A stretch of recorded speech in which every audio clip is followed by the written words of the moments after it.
आपसे एक ही रिक्वेस्ट है, वीडियो को लाइक और चैनल को सब्सक्राइब जरूर करें, क्योंकि आपका लाइक और सब्सक्राइब हमारे लिए बहुत ही महत्वपूर्ण है। मेरी शक्ल सूरत कुछ ऐसी थी कि 2-4 लड़कियों के दिल में गुदगुदी जरूर पैदा कर देती थी। कॉलेज की कुछ लड़कियां मुझे देखते हुए आपस में फप्तियां कसती। देख अर्चना, कितना भोला है। हमें देखकर अपनी नजरें नीची करके एक ओर जाने लगता है, जैसे हमारी हवा भी न लगने पाए। डरता है कि कहीं हम लोग उसे पकड़ ना लें। हाय, कितना हैंडसम है। जी चाहता है कि अकेले में उससे लिपट जाऊं। ऐसा मत करना, वरना दूसरे लड़के भी तुमको ही लिपटाने लगेंगे। धीरे धीरे समय बीतने लगा था। मैंने ऐसा कोई सबक नहीं पढ़ा था जिसमें हवस की आग धधकती हो। मैं जिस्म का पुजारी ना था, लेकिन खूबसूरती जरूर पसंद करने लगा था। एक दिन उसने खूब सज धज कर 4 बत्ती के पास मेरी साइकिल के अगले पहिए से अपनी साइकिल का पिछला पहिया भिड़ा दिया। शायद वह मुझसे आगे निकलना चाहती थी। उसने अपनी साइकिल एक और खड़ी की और मेरे पास आकर बोली, माफ कीजिए, मुझसे गलती हो गई। यह सुनकर मेरे दिल की धड़कनें इतनी तेज हो गई मानो ब्लड प्रेशर बढ़ गया हो। फिर उसने जब अपनी गोरी हथेली से मेरी कलाई को पकड़ा तो मैं उसमें खोता चला गया। दूसरे दिन वह दोबारा मुझे चौराहे पर मिली। उसने अपना नाम अंबाली बताया। मेरा दिल अब बस उसी की ओर खींचता जा रहा था। प्यार की आग जलती है तो दोनों ओर बराबर लग जाती है। धीरे धीरे वक्त गुजरता गया। इस बीच हमारी मोहब्बत रंग लाई। एक दिन हम दोनों एक ही साइकिल पर शहर से दूर मस्ती में झूमते हुए आगे बढ़ते जा रहे थे। आकाश में बादलों की दौड़ शुरू हो चुकी थी। मौसम सुहावना था, हर जगह हरियाली बिछी थी। अचानक आसमान में काले बादल उमड़ने लगे, जिसे देखकर मैं परेशान होने लगा। मुझे अपनी उतनी फिक्र नहीं थी जितना मैं अंबाली के लिए परेशान हो उठा था, क्योंकि कभी भी तेज बारिश शुरू हो सकती थी। मैंने अंबाली से कहा, आओ अब घर लौट चलें। जल्दी क्या है, बारिश हो गई तो भीगने में ज्यादा मजा आएगा। अगर बारिश हो गई तो इस कच्ची और सुनसान सड़क पर कहीं रुकने का ठिकाना नहीं मिलेगा। पास में ही एक गांव दिखाई पड़ रहा है, चलो वहीं चलकर रुकते हैं। गांव देखने में नजदीक जरूर है, लेकिन उधर जाने के लिए कोई सड़क नहीं है। पतली पगडंडी पर पैदल चलना होगा।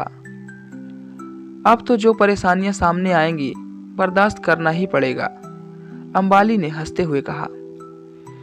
हमने अपनी चाल तेज तो कर दी, लेकिन गांव की पतली पगडंडी पर चलना उतना आसान नहीं था। अभी हम लोग सोच ही रहे थे कि एकाएक मूसलाधार बारिश होने लगी। कुछ दूरी पर घास फूस की एक झोपड़ी दिखाई दी। हम लोग उस ओर दौड़ पड़े। वहां पहुंचने पर उसमें एक टूटा फूटा तख्त दिखाई पड़ा, लेकिन वहां कोई नहीं था। हम दोनों भीग चुके थे। झोपड़ी में शरण लेकर सोचा कि कुछ आराम मिलेगा, लेकिन ऐसा कुछ भी नहीं हुआ। अंबाली ठंड से बुरी तरह कांपने लगी। जब उसके दांत किटकिटाने लगे तो वह बोली, मैं इस ठंड को बर्दाश्त नहीं कर पाऊंगी। कोई दूसरा उपाय भी तो नहीं है। तुम मुझे अपने आगोश में ले लो, अपने सीने में छिपा लो। तुम्हारे जिस्म की गर्मी से कुछ राहत मिलेगी, अंबाली ने कहा। अंबाली, हमारा प्यार अपनी जगह है, जिस पर मैं धब्बा नहीं लगने दूंगा, लेकिन तुम्हारी हिफाजत तो करनी होगी। कहकर मैंने अपनी कमीज उतार दी और उसे अपने सीने से चिपका लिया। जब अंबाली मेरी मजबूत बाहों और चौड़े सीने में जकड़ गई तो उसके होंठ जैसे मेरे होठों से मिलने के लिए बेताब होने लगे थे।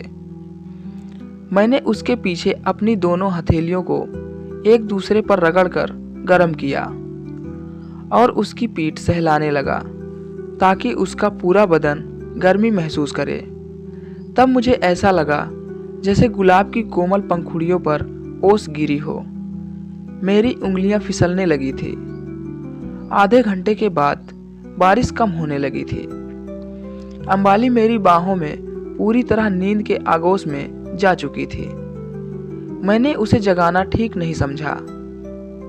1 घंटे बाद मैंने उसे जगाया।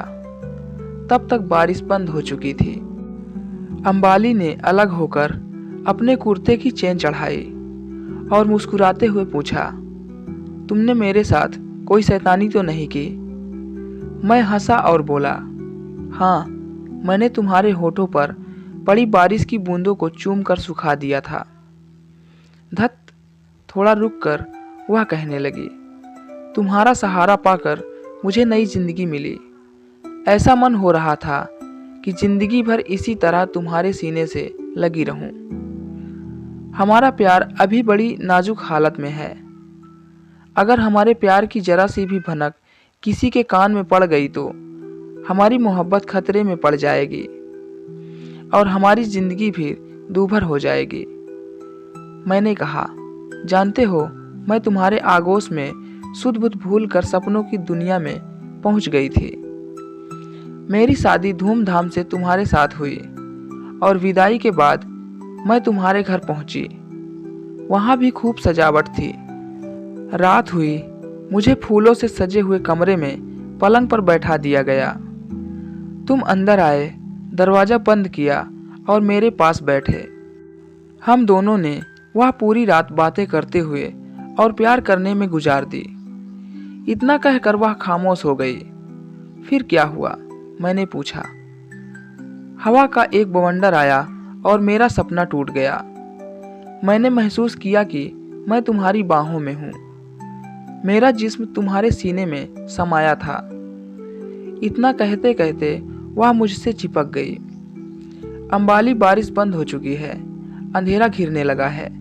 अब हमें अपने घर पहुंचने में बहुत देर हो जाएगी। तुम्हारे घर वाले चिंता कर रहे होंगे, कहीं हमारा राज न खुल जाए।